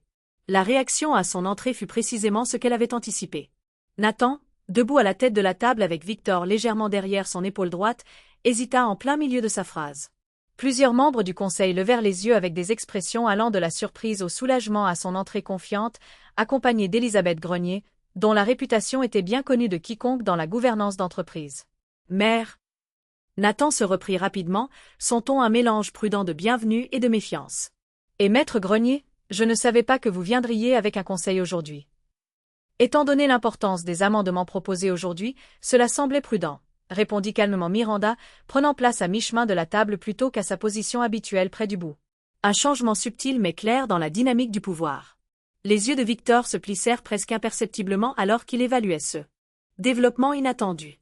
Madame Sinclair, bien que le conseil externe soit certainement autorisé, ces amendements ont déjà été minutieusement examinés par notre équipe juridique. J'en suis sûre. Miranda sourit agréablement. Néanmoins, Je préfère une évaluation indépendante de changements aussi importants. Nathan jeta un coup d'œil à sa montre. Nous devrions commencer. Nous avons plusieurs membres absents aujourd'hui, mais nous avons le quorum. La porte de la salle du conseil s'ouvrit à nouveau, laissant entrer Jenkins et Watkin en succession rapide, leur apparition inattendue déstabilisant visiblement Nathan et Victor. Toutes nos excuses pour la confusion concernant notre présence, dit doucement Jenkins en prenant son siège. Heureusement, les urgences dont nous avons été informés se sont avérées être des malentendus. L'accent significatif mis sur « urgence » envoya une vague de tension dans la pièce. Le sang-froid de Victor se fissura momentanément alors qu'il chuchotait quelque chose d'urgent à Nathan, dont l'expression se durcit en réponse. Maintenant que nous sommes tous présents, commença Nathan avec une confiance forcée, procédons à l'ordre du jour. Le point principal aujourd'hui est la proposition de modification de notre structure d'entreprise qui permettra des partenariats stratégiques essentiels à notre croissance continue. Avant d'aborder les amendements, intervint Miranda, sa voix calme et portant une autorité indubitable, il y a une question de gouvernance d'entreprise qui doit être inscrite au procès-verbal. Nathan Franca Las Sourcels. Toute autre affaire devrait être traitée après les points principaux de l'ordre du jour. Ceci a un impact direct sur ces points, déclara Elizabeth, ouvrant sa mallette et retirant la documentation officielle. À compter de 8h15 ce matin, la structure de propriété de Sinclair Motor a été mise à jour pour refléter l'activation d'actions de classe B précédemment dormantes, détenues en fiducie depuis la réorganisation de l'entreprise par M. Robert Sinclair il y a 3 ans. Elle fit glisser des copies du dépôt sur la table. Ces actions, maintenant activées par Mme Sinclair en tant que fiduciaire, constituent une participation de contrôle dans l'entreprise et priment sur toutes les autres classes d'actions en matière de gouvernance d'entreprise. La salle du conseil éclata en murmures confus alors que les membres examinaient les documents. Victor en attrapa une copie, son visage s'assombrissant en parcourant le langage juridique. C'est absurde, lâcha-t-il, toute prétention de courtoisie professionnelle s'évaporant. Ces prétendues actions n'ont jamais été divulguées dans aucun dépôt ou état financier de l'entreprise. Elles ont été dûment enregistrées auprès des autorités réglementaires compétentes, comptera doucement Elizabeth. Leur statut dormant les exemptait des exigences de divulgation jusqu'à leur activation. Je devrais le savoir, j'ai rédigé les documents moi-même à la demande de Robert Sinclair. Nathan fixa Miranda, la trahison et la confusion se livrant bataille dans son expression. Tu as planifié ça? Une prise de contrôle secrète de mon entreprise? Pas une prise de contrôle, Nathan, corrigea doucement Miranda. Une sauvegarde. Une que ton père a mise en place pour protéger Sinclair Motor de la situation exacte à laquelle nous sommes confrontés. Elle fit un signe de tête à Marguerite, qui connecta son ordinateur portable au système de présentation de la salle. Avant de discuter des amendements proposés, le Conseil devrait être informé de certaines irrégularités financières qui se sont produites sous la direction actuelle. Les 30 minutes suivantes se déroulèrent avec une précision dévastatrice alors que Marguerite présentait méthodiquement les preuves de la mauvaise gestion de l'entreprise. Des transferts non autorisés, des évaluations frauduleuses, des acquisitions suspectes, le tout documenté par des registres financiers irréfutables. Les expressions des membres du Conseil passèrent de la confusion à l'inquiétude, puis à l'alarme pure et simple, à mesure que le schéma de tromperie devenait indubitable. Tout au long de la présentation, Miranda observait Nathan. Son défi initial céda progressivement la place à une reconnaissance sombre à mesure que les preuves s'accumulaient, tandis que la façade contrôlée de Victor s'effritait en une panique à peine dissimulée. Quand Marguerite eut terminé, Miranda s'adressa au silence stupéfait. Il y a plus que vous devez savoir. Les amendements proposés aujourd'hui ne concernent pas simplement des partenariats stratégiques. Ils sont conçus pour faciliter le transfert de la participation de contrôle de Sinclair Motor à Anton Khodorkin et son organisation, des entités ayant des liens documentés avec des opérations de blanchiment d'argent international. Elle fit un signe de tête à Jacques, qui activa les enregistrements audio de la réunion du cercle cardinal. La voix de Nathan emplit la salle, suivie de celle de Victor et de Khodorkin. La conversation accablante ne laissait aucune place au déni ou à la mauvaise interprétation. À la fin de l'enregistrement, Nathan s'effondra sur sa chaise, les pleines conséquences de ses actes s'imposant enfin à lui. Victor, cependant, calculait déjà des voies de sortie, ses yeux se dardant vers les issues alors qu'il commençait à s'éloigner de la table. « La sécurité attend dehors, Monsieur Moreau », déclara calmement Jacques, sa position bloquant la porte principale, ainsi que des représentants de la brigade financière. Miranda se leva, s'adressant au Conseil avec une autorité tranquille. « Compte tenu de ces révélations, je propose un vote immédiat de défiance envers le PDG actuel et la prise en charge temporaire de l'autorité exécutive par le président du Conseil jusqu'à ce qu'une nouvelle direction puisse être correctement établie. » La motion fut adoptée à l'unanimité, Nathan n'essayant même pas de voter contre. Victor fut escorté hors de la pièce par la sécurité, son dernier regard furieux à Miranda promettant une vengeance qui ne se matérialiserait jamais. Alors que la réunion s'achevait dans un chaos stupéfait, Miranda s'approcha de son fils, qui restait assis, fixant l'épreuve toujours affichée sur l'écran de la salle. « C'est fini, Nathan » dit-elle doucement. « Tout est fini. » Il leva les yeux, l'arrogance finalement dépouillée, ne laissant que l'expression perdue d'un homme face aux ruines de sa propre création. « Depuis combien de temps » demanda-t-il d'une voix rauque. « Depuis combien de temps préparais-tu ça ?»« Ton père a commencé à se préparer le jour où il a reconnu le chemin que tu prenais, » répondit sincèrement Miranda. « J'ai simplement terminé ce qu'il avait commencé. » Les suites de la réunion du conseil se déroulèrent dans le chaos contrôlé d'une opération longuement planifiée et enfin exécutée. Les membres du conseil se regroupaient en discussion choqués tandis que le conseiller juridique de l'entreprise évaluait frénétiquement les implications légales. La sécurité escorta Victor jusqu'à une salle de conférence où les enquêteurs de la brigade financière attendaient pour mener un interrogatoire formel.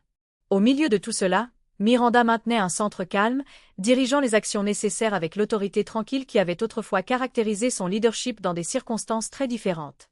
Nathan resta dans la salle du conseil, apparemment incapable de traiter l'effondrement complet de sa réalité soigneusement construite.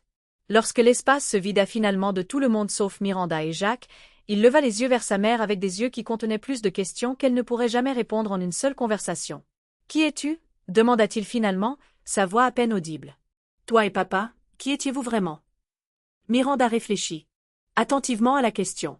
Le temps des fictions protectrices était révolu, mais la vérité complète restait classifiée, enterrée dans des dossiers expurgés et des rapports opérationnels qui ne verraient jamais le jour. Avant Sinclair Moteur, avant ta naissance, ton père et moi avons servi notre pays d'une manière qui exigeait certaines compétences, commença-t-elle, choisissant ses mots avec précision. La pensée stratégique, l'évaluation des risques, la capacité à identifier les menaces et à les neutraliser avant qu'elles ne se matérialisent. Militaire, devina Nathan, luttant pour concilier cette nouvelle information avec sa compréhension de ses parents. Opération spéciale, ajouta Jacques depuis sa position près de la porte. Ton père a été mon commandant pendant 12 ans. Ta mère était notre spécialiste des opérations stratégiques. Ensemble, ils ont mené certaines des opérations de contre-espionnage les plus réussies de leur époque. Le regard de Nathan passa de l'un à l'autre, l'incrédulité cédant progressivement la place à une compréhension naissante. C'est comme ça que tu savais pour Khodorkin. Comment tu as pu planifier tout ça? Nous avons reconnu les schémas, reconnu Miranda. Quand on a été formé à identifier les menaces et à sécuriser les actifs, ces compétences ne disparaissent pas avec la retraite. Et la crise cardiaque de papa, était-ce des causes naturelles? Oui, l'assura doucement Miranda. Ton père avait une maladie cardiaque congénitale qu'il avait gérée pendant des années. Il savait que son temps était limité, c'est pourquoi il a créé les mesures d'urgence que j'ai activées aujourd'hui. Nathan se tut, absorbant cette révélation sur les parents qu'il pensait connaître. Miranda lui laissa l'espace nécessaire pour traiter, reconnaissant que certains ajustements aux vérités fondamentales demandent du temps. « Qu'est-ce qui se passe maintenant » demanda-t-il enfin, la question englobant bien plus que les prochaines étapes immédiates. « Légalement, plusieurs choses sont déjà en mouvement », expliqua Miranda. « La brigade financière monte son dossier contre Victor. Le conseil a voté pour te révoquer de ton poste de PDG et a nommé un comité de direction intérimaire jusqu'à ce qu'un remplaçant permanent soit choisi. Les amendements que tu as proposés ont été retirés et l'accord avec l'organisation de Khodorkin n'ira pas plus loin. Et moi ? » La vulnérabilité dans la voix de Nathan perça momentanément le calme soigneusement entretenu de Miranda. Malgré tout, il était toujours son fils, le bébé qu'elle avait autrefois bercé, l'enfant dont elle avait apaisé les cauchemars, le jeune homme qui avait rendu Robert si fier avant que l'ambition et la faiblesse ne l'égarent. « Cela dépend en partie de toi, » répondit-elle honnêtement. « Il y aura des conséquences, Nathan. Les preuves de mauvaise gestion financière et de malversation d'entreprise ne peuvent être ignorées. Cependant, nous avons structuré le récit pour souligner la manipulation de Victor et ta compréhension limitée des intentions criminelles de Khodorkin. Tu me protèges, réalisa-t-il, un mélange complexe d'émotions traversant son visage. Même après ce que j'ai fait, même après. Il ne put finir la phrase, le souvenir d'avoir abandonné sa mère sur une route pluvieuse devenant soudainement honteux au-delà de toute articulation. Pas de toutes les conséquences, clarifia Miranda, mais de la destruction complète, oui. Tu ne dirigeras plus jamais Sinclair Moteur. Ta réputation dans le monde des affaires mettra des années à se reconstruire, si elle se reconstruit un jour. Mais avec de la coopération et une contrition sincère, tu peux éviter des poursuites pénales. L'ampleur de sa chute sembla frapper Nathan d'un seul coup. Il enfouit son visage dans ses mains, ses épaules secouées d'une émotion silencieuse et réprimée. Miranda lui accorda ce moment de prise de conscience privée, comprenant que le fond doit parfois être pleinement atteint avant que la reconstruction puisse commencer. Quand il leva enfin les yeux, quelque chose avait changé dans son expression. Une dureté brisée peut-être, ou une humilité longtemps absente, retrouvant son chemin à la surface. « Je ne mérite pas ta protection, » dit-il doucement. « Peut-être pas, » convint Miranda, son ton doux mais inflexible. « Mais tu l'as néanmoins, non pas parce que tu l'as mérité, mais à cause de ce que nous sommes l'un pour l'autre. La famille protège la famille, Nathan, même de ses pires impulsions. C'est quelque chose que ton père comprenait profondément. » Jacques s'approcha de la table, plaçant un dossier devant Nathan. « Ces documents requièrent ta signature. » Ils officialisent ta démission en tant que PDG et membre du conseil de Sinclair Moteur, reconnaissent les irrégularités financières identifiées aujourd'hui et t'engagent à coopérer pleinement avec toutes les enquêtes qui en résulteront. Nathan fixa les papiers un long moment avant de prendre un stylo. « Qu'est-ce que tu vas faire » demanda-t-il en signant chaque page. « Tu vas diriger l'entreprise maintenant » Non. Miranda sacco la tête. Sinclair Moteur a besoin d'une nouvelle direction, quelqu'un avec une expérience de l'industrie automobile et une intégrité impeccable. Le conseil mènera une recherche appropriée pendant que je guiderai temporairement la transition. Et après cela, j'ai d'autres priorités à considérer. L'ébauche d'un sourire toucha les lèvres de Miranda. Il semble que je ne sois pas tout à fait prête pour la retraite tranquille que je pensais vouloir. Alors que Nathan terminait les formalités, Elisabeth entra dans la salle du conseil, son expression professionnellement neutre malgré les circonstances extraordinaires. La brigade financière a terminé son interrogatoire initial de M. Moreau, rapporta-t-elle. Ils l'ont placé en garde à vue sur la base de preuves substantielles de fraude, de détournement de fonds et de complot en vue de blanchiment d'argent. Ils ont demandé une déposition formelle de Nathan concernant son implication. Je coopérerai pleinement, dit Nathan avant que Miranda ne puisse répondre. Une petite mais significative affirmation de responsabilité. Tout ce qu'ils ont besoin de savoir, je le leur dirai.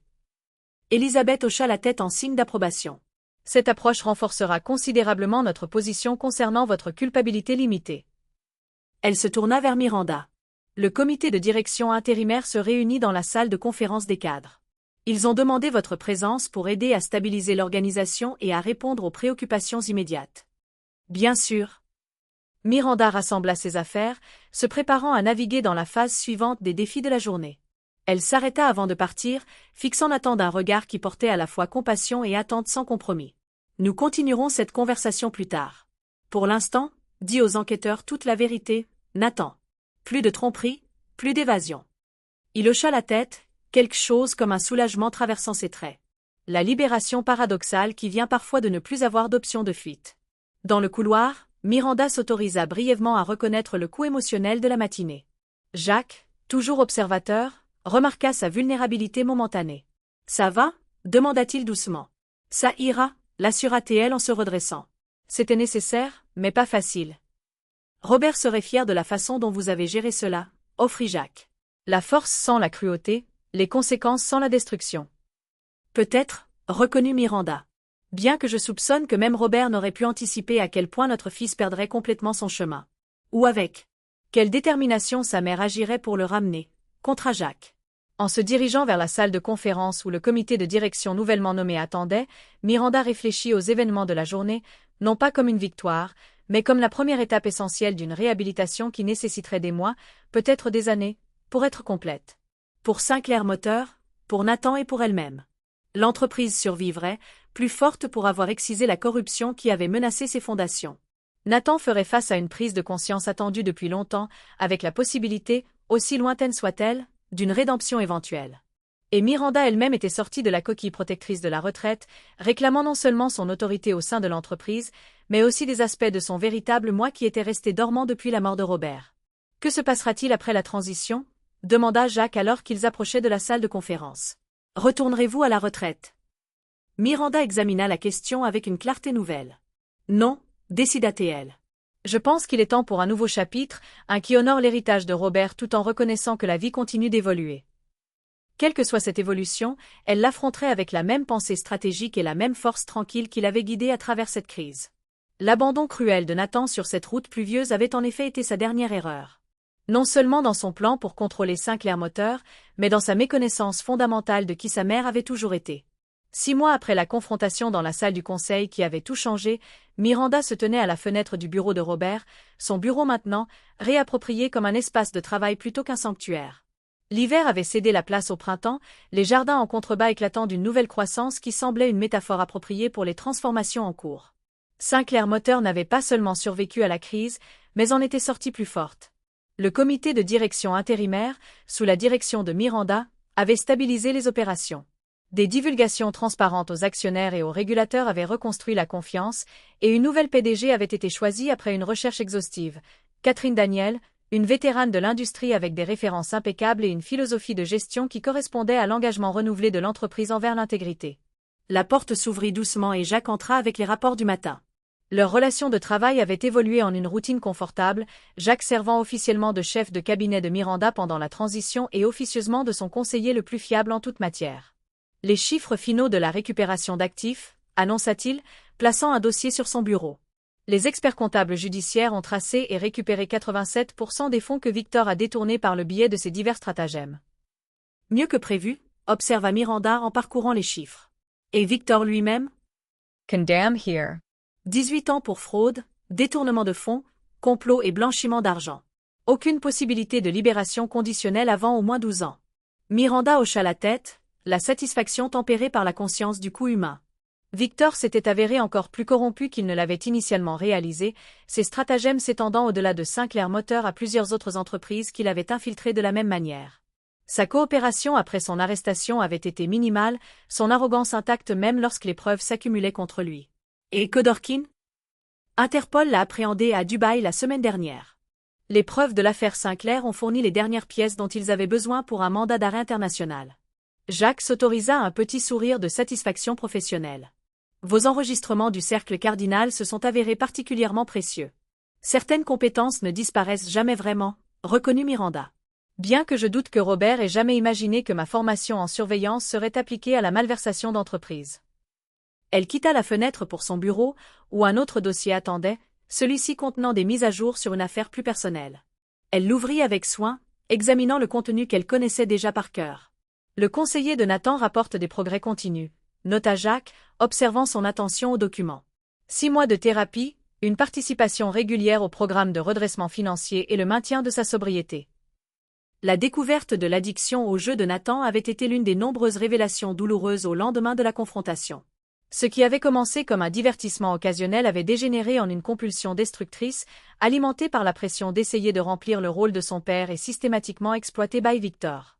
Le programme de réhabilitation, traitant à la fois l'addiction et les problèmes émotionnels sous-jacents, montrait des résultats prometteurs, bien que le chemin reste long. Et les travaux d'intérêt général? Demanda Miranda. Exemplaires. Selon son superviseur au Centre des anciens combattants, il a enseigné la littératie financière et l'entretien automobile de base aux militaires de retour au pays. Jacques lui tendit un rapport supplémentaire. Il a demandé la permission d'étendre le programme pour y inclure une aide au placement dans l'industrie automobile. Miranda lut la proposition avec une attention particulière. Les travaux d'intérêt général de Nathan faisaient partie de l'accord qui l'avait empêché de subir des poursuites pénales. 500 heures de travail avec des anciens combattants, dont beaucoup avaient servi aux côtés de Robert des années auparavant. Ce qui avait commencé comme une pénitence obligatoire avait apparemment évolué en quelque chose de plus significatif. Approuver l'expansion, décida TL, et organiser un financement approprié par le biais de la Fondation Sinclair. La Fondation, établie avec une partie des actions de contrôle de Miranda, était devenue sa principale priorité ces derniers mois, dédiée au programme de soutien aux anciens combattants, aux initiatives éducatives et au développement communautaire. Elle représentait une canalisation constructive des ressources de la famille et un héritage permanent qui s'étendait au-delà de l'entreprise automobile. Il y a un dernier point, dit Jacques, une hésitation évidente dans son ton. Nathan a demandé une réunion. Pas ici, pas au siège, mais en terrain neutre. Il a précisé qu'il comprendrait si vous refusiez. Miranda examina la demande avec réflexion. Leurs interactions depuis la confrontation avaient été limitées et soigneusement structurées, déclaration formelle pour le processus de transition, signature nécessaire sur des documents juridiques, brève mise à jour sur ses progrès en réhabilitation. La distance avait été délibérée, leur laissant à tous les deux le temps de traiter les changements sismiques dans leur relation. A-t-il indiqué le but? Demanda-t-elle. Seulement que c'est personnel, pas lié aux affaires, répondit Jacques. Et qu'il préférerait vous parler seul. La décision de Miranda se forma avec la même clarté qui l'avait guidé à travers la crise. Organisez-le. Au hangar à bateaux du parc du lac. C'était toujours un endroit spécial pour lui quand il était enfant. L'après-midi suivant, Miranda se trouvait devant la structure en bois usé par le temps. qui s'avançait dans les eaux calmes du plus grand parc de la ville. Elle arriva en avance, se laissant le temps d'absorber le cadre paisible et de se préparer à tout ce que Nathan pourrait avoir besoin de dire. Il arriva précisément à l'heure, conduisant une berline modeste plutôt que les véhicules de luxe qu'il avait autrefois préférés. Son apparence avait subtilement changé, moins polie, plus authentique d'une certaine manière. Les costumes coûteux remplacés par des vêtements décontractés qui suggéraient un homme en train de redéfinir son identité. « Merci d'être venu », commença-t-il, la salutation formelle révélant son incertitude quant à leur situation. « Bien sûr », répondit Miranda, indiquant le banc surplombant l'eau. « Cet endroit garde de bons souvenirs. » Nathan hocha la tête alors qu'il s'asseyait, son regard attiré par le lac où Robert lui avait appris à naviguer de nombreux étés auparavant. Papa disait toujours, l'eau ne se souvient jamais du dernier bateau qu'il a traversé. Chaque voyage commence avec une ardoise propre. Il croyait fermement au nouveau départ, convint Miranda, entendant la philosophie de Robert dans les mots de son fils. C'est en partie ce qui faisait de lui un leader et un enseignant si efficace. Ils restèrent assis en silence un moment, le doux clapotis de l'eau contre les pilotis du hangar offrant une toile de fond apaisante. Nathan semblait rassembler son courage pour ce qu'il était venu dire. « Je travaille avec mon conseiller sur la façon de faire amende honorable », commença-t-il enfin, sa voix stable malgré la difficulté évidente. Pas seulement des excuses vides, mais une véritable prise de responsabilité, si possible, une restitution. Miranda écouta sans l'interrompre, reconnaissant l'approche structurée des programmes de rétablissement de la dépendance, mais entendant aussi quelque chose de plus personnel sous ce cadre. Ce que je t'ai fait ce jour-là sur la route, t'abandonnant sous la pluie, essayant de te donner une leçon. Nathan secoua la tête, le dégoût de ses propres actions évident. Il n'y a pas d'excuse adéquate pour cette cruauté. Elle a révélé une part d'ombre en moi que je travaille encore à comprendre et à surmonter. Nous avons tous des capacités pour l'ombre, Nathan, dit doucement Miranda. Ce qui compte, c'est de les reconnaître et de choisir différemment à l'avenir. C'est ce que j'essaie de faire, reconnut-il. Choisir différemment. Voir clairement. Comprendre la réalité que j'ai évitée si longtemps. Il se tourna pour lui faire face directement, les barrières défensives qui avaient caractérisé leurs interactions pendant des années, visiblement absentes. J'ai passé ma vie à essayer d'être le fils que je pensais que papa voulait. Ambitieux, réussi, en contrôle. Je n'ai jamais compris ce qu'il appréciait vraiment jusqu'à ce que j'ai détruit presque tout ce qu'il avait bâti. Miranda ressentit une vague inattendue de compassion. Ton père était immensément fier de toi, Nathan. Pas pour tes réalisations ou ta position, mais pour les moments où ton caractère brillait. Ta détermination à reconstruire cette vieille Mustang. Ta gentillesse envers le neveu de Jacques quand il avait des difficultés après son déploiement. Ton enthousiasme sincère en expliquant la mécanique des moteurs à de jeunes employés. Nathan absorba cela avec une émotion visible. J'ai perdu de vue cette personne en cours de route. Peut-être, convint doucement Miranda. Mais les gens peuvent être retrouvés si la recherche est sincère. De sa poche, Nathan sortit un petit objet usé, le porte-clés de Sinclair Moteur que Robert lui avait donné pour son 16e anniversaire, un bien précieux qu'il avait porté tout au long de sa vie d'adulte. Je ne me suis pas senti digne de porter ça, avoua-t-il. Mais je le garde comme un rappel de ce à quoi ressemble l'intégrité, de la norme vers laquelle je travaille, même en sachant que je ne l'atteindrai peut-être jamais complètement. Miranda reconnut le geste pour ce qu'il était, non pas une demande de restauration à son ancienne position, mais une reconnaissance des valeurs qu'il avait compromises et qu'il cherchait maintenant à retrouver. Ton père croyait en la rédemption, dit-elle après une pause réfléchie. Pas le genre facile qui vient des mots seuls, mais le genre mérité qui émerge d'un effort soutenu et d'un changement sincère. Et toi ? Demanda Nathan, la vulnérabilité évidente dans la question. Que crois-tu possible entre nous maintenant ?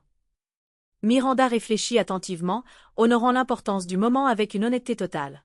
Je crois que la guérison est possible, bien que pas instantanée. La confiance, une fois brisée, doit être reconstruite délibérément, par des actions cohérentes, une communication transparente et le courage d'affronter des vérités inconfortables. J'aimerais essayer, dit simplement Nathan. Aussi longtemps que cela prendra, quelle que soit la forme que cela prendra finalement. Alors qu'ils étaient assis ensemble, regardant la lumière du soleil jouer sur l'eau, Miranda réfléchit au voyage extraordinaire des 6 derniers mois. L'entreprise que Robert avait bâtie était de nouveau en sécurité, sous une nouvelle direction engagée envers ses principes fondateurs. Le fils qui avait failli détruire cet héritage était engagé dans le difficile travail de rédemption, avec des signes prometteurs de la personne qu'il pourrait encore devenir. Et elle-même était sortie du cocon protecteur du veuvage pour entrer dans un nouveau chapitre défini par un but actif plutôt qu'un deuil passif. Il y a autre chose que je voulais te dire, dit-elle alors qu'il se préparait à partir. Quelque chose sur mon travail avec la Fondation. Les programmes pour les anciens combattants ? Demanda Nathan. J'ai entendu dire qu'ils ont un impact significatif. Oui, mais c'est plus spécifique que ça. Miranda expliqua sa nouvelle initiative, un centre de réhabilitation pour les anciens combattants luttant contre l'addiction aux jeux et les difficultés financières, des problèmes qui affectent de manière disproportionnée ceux qui reviennent du service. Nous avons obtenu le financement et l'emplacement, mais nous développons encore la structure du programme et identifions des instructeurs qualifiés. La compréhension se fit jour sur le visage de Nathan. Tu penses que je pourrais avoir quelque chose à apporter? Quant to Sarah's Pratt, confirma Miranda. Ton expérience, à la fois les choix destructeurs et le processus de rétablissement, offre une perspective qui pourrait être précieuse pour d'autres confrontés à des luttes similaires. Pas maintenant, peut-être pas bientôt, mais éventuellement. Quelque chose vers quoi travailler? La possibilité s'inscrivit à la fois comme un défi et une opportunité, un chemin potentiel qui honorait sa guérison en cours tout en donnant un sens à ses expériences les plus sombres. Lorsqu'ils se séparèrent, la formalité maladroite de leur salut s'était dissoute en quelque chose de plus authentique. Non pas la proximité facile qu'ils avaient autrefois partagée, mais une reconnexion prudente et délibérée, basée sur une compréhension plus claire de qui ils étaient tous les deux. Miranda regarda Nathan s'éloigner en voiture, reconnaissant que leur relation, comme Sinclair Moteur elle-même, ne reviendrait jamais à ce qu'elle avait été auparavant. Mais peut-être que ce qui émergerait des ruines de l'ancienne structure se révélerait finalement plus fort, plus authentique et plus durable que ce qui avait existé auparavant. Ce soir-là, dans le bureau de Robert, Miranda ouvrit le compartiment secret de son bureau qui avait contenu les plans d'urgence et les dispositions de secours. Il contenait maintenant quelque chose de différent. Un journal où elle avait commencé à consigner ses réflexions sur ce chapitre inattendu de sa vie, préservant la sagesse durement acquise à travers la crise pour quiconque pourrait en avoir besoin à l'avenir. Sur la dernière page blanche, elle écrivit « Nathan m'a abandonné sous la pluie, croyant m'enseigner le pouvoir. Au lieu de cela, sa cruauté est devenue sa dernière erreur, le catalyseur qui m'a forcé à reprendre non seulement le contrôle de Sinclair Moteur, mais aussi des aspects de moi-même que j'avais mis de côté depuis trop longtemps. Parfois, nos plus grands défis arrivent déguisés en moments cruels qui semblent initialement nous diminuer. L'épreuve ne consiste pas à éviter de tels moments, mais dans la manière dont nous nous élevons pour les affronter, avec une force tempérée par la sagesse, une justice équilibrée par la miséricorde, et le courage de protéger ce qui compte sans se rendre à l'amertume dans le processus. » Elle ferma le journal, le remettant à sa place sûre. Dehors, par sa fenêtre, les jardins que Robert avait conçus continuaient leur cycle de renouveau, chaque saison apportant sa propre beauté, son propre but, sa propre opportunité de croissance. Comme ces jardins, la vie continuait d'évoluer selon des schémas à la fois attendus et surprenants, offrant de nouvelles possibilités à ceux qui étaient prêts à les reconnaître et à les embrasser. La pluie était passée depuis longtemps. Ce qui restait, c'était la clarté qui suit l'orage et la promesse d'une nouvelle croissance dans un sol rendu fertile par l'épreuve.